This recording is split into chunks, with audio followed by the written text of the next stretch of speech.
How's everybody doing today? This is Corey Lee's Boxing, and we are back with another banger. So please smash that like button, you guys, and subscribe. And yeah, man, we're gonna talk Jaron Boots Ennis versus Roman Villa. Wow, what a barn burner type of fight! It was an awesome fight. Both guys, came in there, with, bad intentions. Smash that like button as soon as you guys come in, y'all. Let's definitely get those likes up. But both guys definitely came in there with bad intentions, and it did not. Uh, the hype was real. It did not disappoint. At all. Roman Villa definitely came to fight.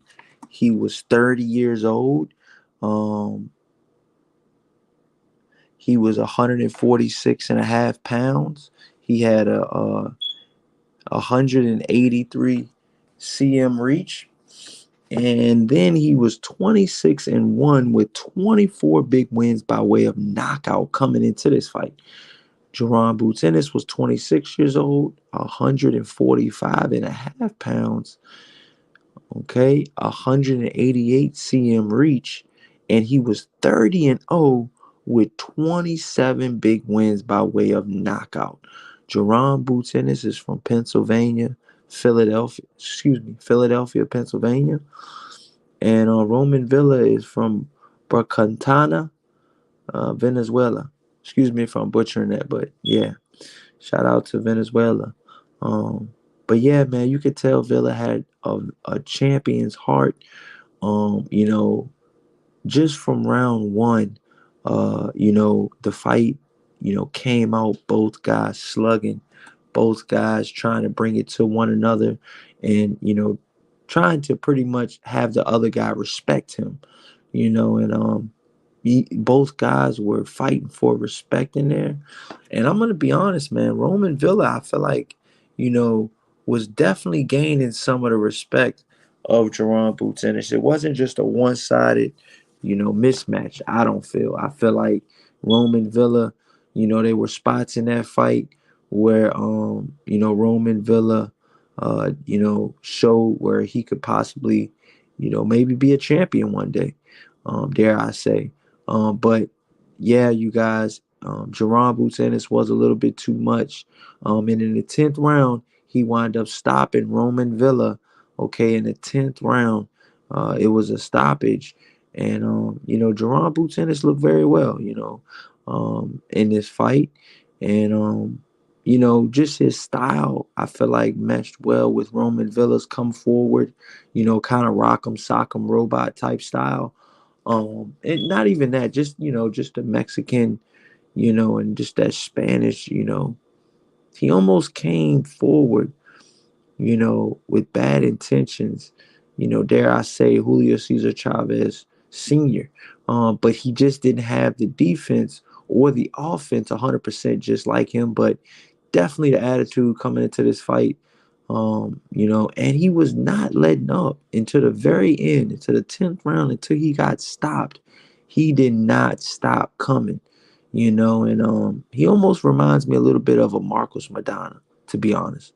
I'm gonna be honest. He was more of a Marcos Madonna, come forward. I'll take three of your punches to land one of mine, please.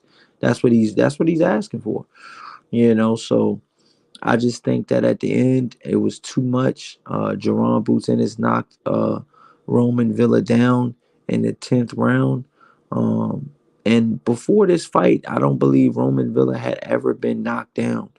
Um, but he was catching Jaron Boots Ennis with some counter shots that was surprising. It kind of surprised the hell out of me. Smash that like button as soon as you guys come in too, you guys. Let's definitely get these likes up.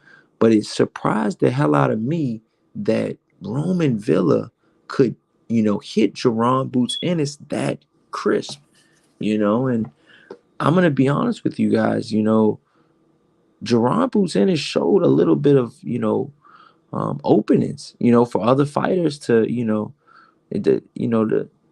the name of the game is to hit and not get hit. You know, Jaron Boots Ennis was doing a hell of a lot of hitting, but he was getting hit also. Roman Villa was stalking him, walking him down. Obviously, Jaron Boots Ennis was definitely keeping him off of him.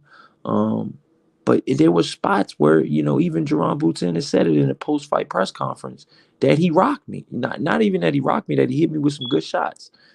And that's a fact, you know. But Roman Villa had a valiant effort. But he did eventually get stopped in the 10th round. But there was, I just think that people should, look at some of the pluses in Roman Villa. We knew that Jaron Boots Ennis was going to win this fight. You or should I say, we had a feeling that he was going to win this fight. He was the favorite to win. It's not a given that you win in boxing for sure. Ask Adrian Broner that, versus Marcos Madonna, because that's the style of a Villa, kind of a come forward, like I said, just, balls to the wall and just really trying to put on a lot of pressure. I feel like Jaron Boots Ennis could have countered him more, but he didn't. He just didn't. Yes, he did counter him a lot, but I feel like he could have just mainly just counter. But he, like, right here, I'm watching the fight again. I'm replaying it again, the highlights. In round number 5, he got caught. In the beginning of that round, he got caught with an uppercut. And then in round number 5, with a minute to go, he was off the ropes. Roman Villa had Jaron Boots Ennis on the ropes. And then, like I said, it was spots like that where they were just throwing back and forth haymakers. I feel like any one of those punches that either guy landed could have finished him if landed correctly and cleanly. Both guys definitely had power. I feel like, Roman Villa definitely got the respect from Jaron Boots Ennis towards the end of that fight because both guys were bringing it. It wasn't just Jaron Boots Ennis, but Roman Villa, there was a skill gap. And Roman Villa, a lot of times seen himself, swinging for the fences.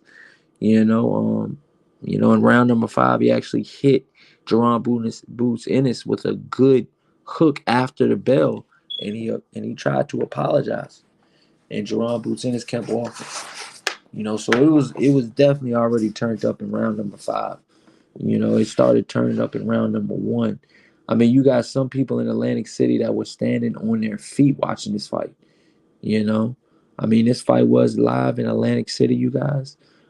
People came out for sure. He brought a little crowd with him for sure. And I'm not even going to say little. I'm going to say he brought at least, I didn't see the ticket prices or the ticket, people's in the stands. And I would guess he would, somewhere near 5K. Ooh, he hits him with the overhand right and buckles the knees of Villa, and he's hitting him with more rights. Villa hits him with the right hook, and he's just going back and forth, and they're going back and forth, throwing haymakers. Crypto Colors was good. Crypto Colors was happening. Smash that like button.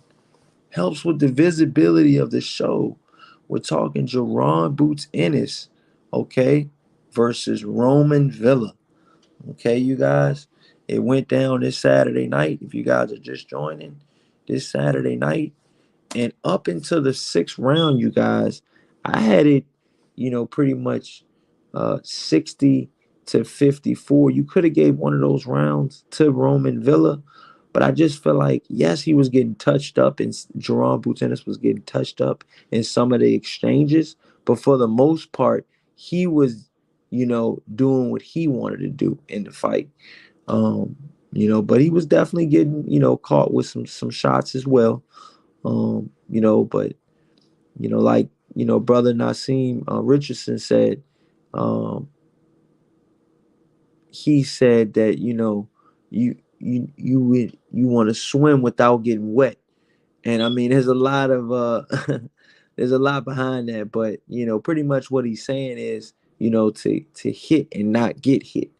It's pretty much what he's saying by that. Smash that like button. Let's go. Mason in the chat. Let's go. What's happening? Yeah, it's Ice season. Ice. Yeah. We're back on live, you guys. I told you guys I'll come back, man, and give you guys another banger. I knew it's been a little while, you guys, but like I said, man, you know, I got some things in the works behind the scenes, and just know that I'm grinding every day, but I'm grinding for myself now more than anything. So yeah, Crypto Color says Jaron Ennis does not impress me at all. He just a regular fighter to me. He's not like Mayweather, Earl Spence, or Terrence Bud Crawford. Wow, Crypto Colors, that's how you feel about Jaron Boots Ennis? I mean, I had it 60-54.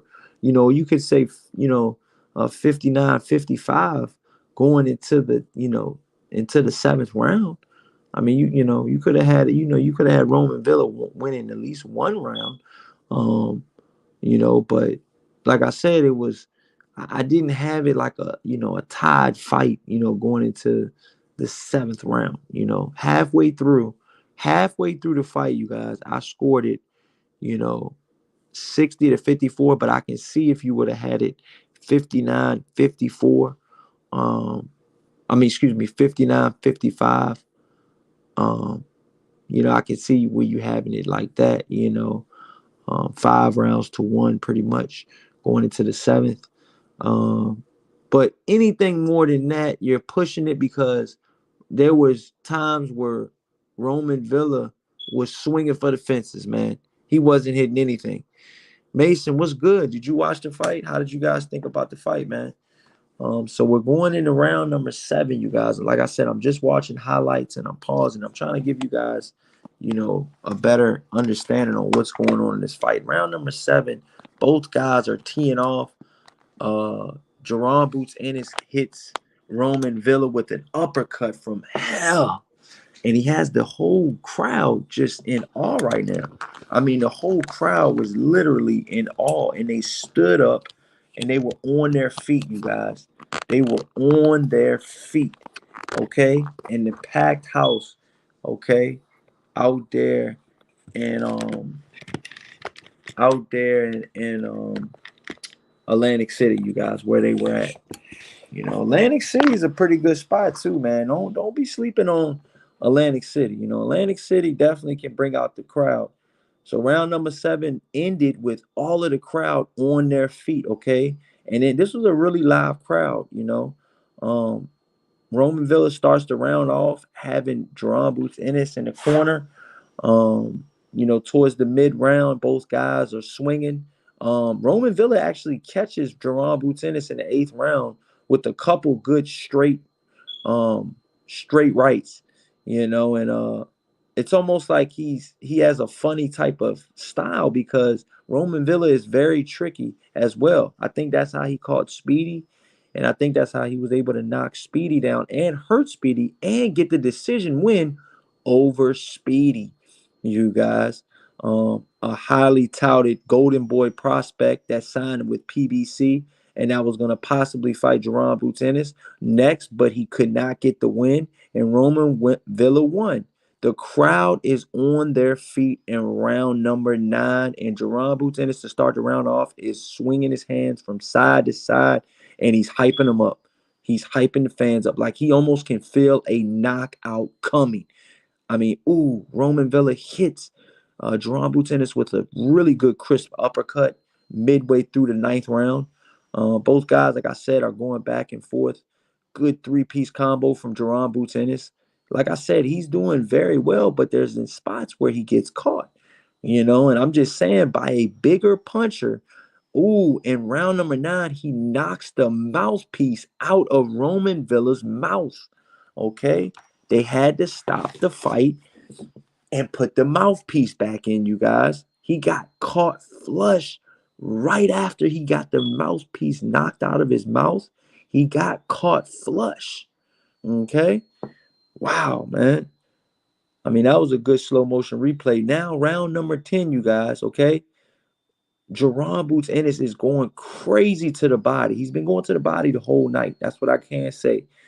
Good 2-piece combination that just buckles and almost folds up Villa for your ice season candidate of knockout of the year. Okay? And as soon as he's done, you guys, he screams and he yells to the crowd like if to say, I did it. I did it. Look at him, y'all. That's a live picture of after the knockout and the win for Jaron Boots Ennis. Okay. Mason says I didn't get to see the fight. Well, it's okay, man. You know I'm gonna definitely tell you guys what happened in the fight. Um, but I'm gonna be honest, you guys. Jaron Boots Ennis is talking about he wants to fight, you know, Terrence Crawford or Earl Spence next. I'm gonna be honest with you guys. He needs to pump the brakes just a tad bit. After that performance, yeah, he got the win. Yeah, I'm not knocking him. He did well. But there were spots in that fight where he was not walking through those punches. He was getting hit flush. And that scares me with a guy like Villa because his defense is so, you know, it's I'm not gonna say so bad, but just so wide open. I mean, the guy gets hit and he knows he's gonna get hit. He knows he's gonna get hit. He has no problem with taking 6 to give back 2 or 3. I mean, he has no problem doing that. Smash that like button, y'all. It's ice season, baby. Let's go, man. UGC in the building. What's happening, my brother? What's going on, fam? UGC flames in the building. Okay? Not flame, not flames, but flame. Yeah. It's ice season, baby. Crypto Color says, who you got, Corey? Bud or Spence? July 29th. I'm going to be honest, man. Jaron Boots Ennis called out Terrence Crawford and, the winner of Terrence Crawford and Earl Spence. And to be smash, first of all, smash that like button. Stop everything you're doing. Smash that like button. If you got multiple accounts, re-sign into all of your accounts. Smash the like button. Come back. Show the love. If you're not donating, the least you can do is hit a couple thumbs up. I love the thumbs up. Thumbs up for life. All right. But yeah, so after he won, he calls out he calls out Terrence Crawford and Earl Spence Jr. Okay, these guys both have a fight coming up a day before my birthday, you guys. My birthday is July 30th. They're going to be fighting Saturday in Las Vegas, Nevada on July 29th, you guys. So Jaron Boots Ennis Jaron Boots Ennis will probably be in attendance, to be honest. I'm almost positive he's going to be in attendance. Um, and yeah, so with that being said, and that's another thing. I got off topic, but I know he's going to be in attendance. But when I said Jaron Boots Ennis, I can not only think, but in the post-fight press conference, you guys, okay, he had sunglasses on, very very big sunglasses on. Now you guys might say, "Oh well, Corey, he was in a hard, tough fight. He was just wearing the shades, and stuff like that." No, I'm gonna be honest. I'm gonna be honest. I don't see Jaron Boots Ennis wearing shades. After all of his fights, I haven't seen that. After every fight, I haven't seen that. But for him to wear these big black sunglasses was kind of a telltale sign, as if to say, I'm gonna go ahead and cover up my wounds and shit like that and heal up, which is respectful. But all I'm saying is Roman Villa did touch you. You know what I'm saying? He did. It's a fact. Smash that like button, man. Let's go, man. This is not another dick riding channel. All right. So it's the ice season channel. And that's what Jaron Boots Ennis did. He iced that man. Ice season. That's why anytime you see me doing lives, It's ice season, man. I love the ice season, man. I love when the knockouts happen. And Jaron Boots Ennis, it was a tough fight. Um, for Roman Villa, it was a tough ass fight for Roman Villa. But when it was all said and done, he did get iced. At the very end, and the 10th round, when I thought he could possibly go to distance, I bet that this fight would go to distance. I know you guys are probably like, "What the hell, Corey? Why didn't you bet the knockout? Why didn't you think that Jaron Boots Ennis was gonna knock Roman Villa out?" I could have told you, Corey, that Roman Villa was gonna get knocked out. And I say to you guys this. I'm gonna be honest. I've seen Roman Villa fight Speedy, and I know Jaron Boots Ennis is probably a little bit better than Speedy, or a lot better than Speedy, because styles make fights. But I just seen him taking punches from Speedy. Now, like I said, Speedy might not be of a devastating puncher like Jaron Boots Ennis, but I seen him taking punches, and I was just like, you know what? I think this fight's gonna go the distance. But I was wrong. I was definitely wrong. Crypto color, excuse me, Big JDM. What's happening, my brother? What's going on, Big JDM? He says, Ennis, a regular fighter? Question mark. Laugh my ass off. I wouldn't go as far as to say Ennis is a regular fighter. I believe he does have the dreams and aspirations to be a special fighter. Um, but that's yet to be determined. He has never won a world title yet, and you cannot blow out the candles yet. You feel what I'm saying? We got to see this guy, you know, go through some of these top guys at the 147-pound division, like a Keith Thurman, like a Terrence Crawford, like a Earl Spence, okay, like a Udanis Ugas, you know. Crypto Color says at Coily Boxing, Jaron should call out fighters like Broner, Danny, and Thurman. Yeah, yeah. Smash that like button, y'all. Let's definitely get those likes up for sure. Um, but yeah, man, Jaron Boots Ennis, he did well. But as far as Floyd, excuse me, I keep saying Floyd Mayweather because this fight is so big, man. This Earl Spence versus Terrence Crawford. I'm gonna touch on that a little bit too because I don't know if you guys seen, but they did come out with a all access. You guys, they did come out with an all access. I did watch the all access. Excuse me, the Showtime. You know, Terrence Crawford versus Earl Spence. It was nice. It was nice, man. I'm not gonna lie. It was nice. It was a good build up to the fight. Both guys showed in their camps that they were in camp training hard. Um, and like I said, both guys, man, were getting after it. Smash that like button, y'all. Let's please get these likes up, man.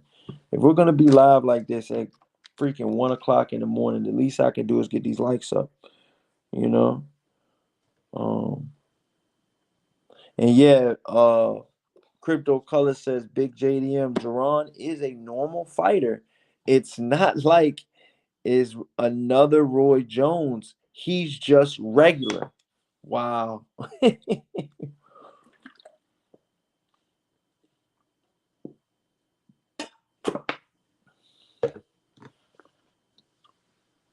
I'm watching right now the Earl Spence versus Terrence Crawford, countdown.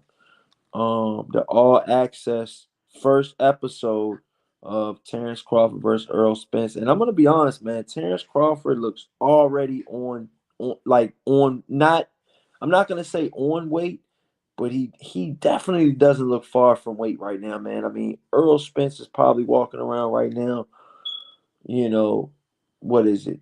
2 weeks before, what is it? What's today?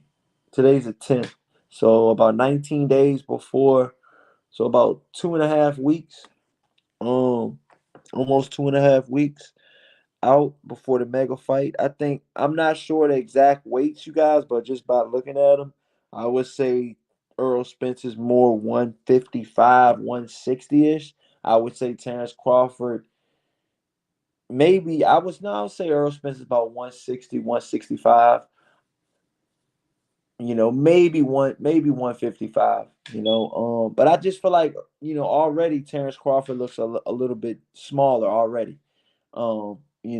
Just leading up into the fight, them guys both weight cutting, training, but we all know that, Earl Spence can get big, in between fights, and he has been out of the ring, for a little while, you guys.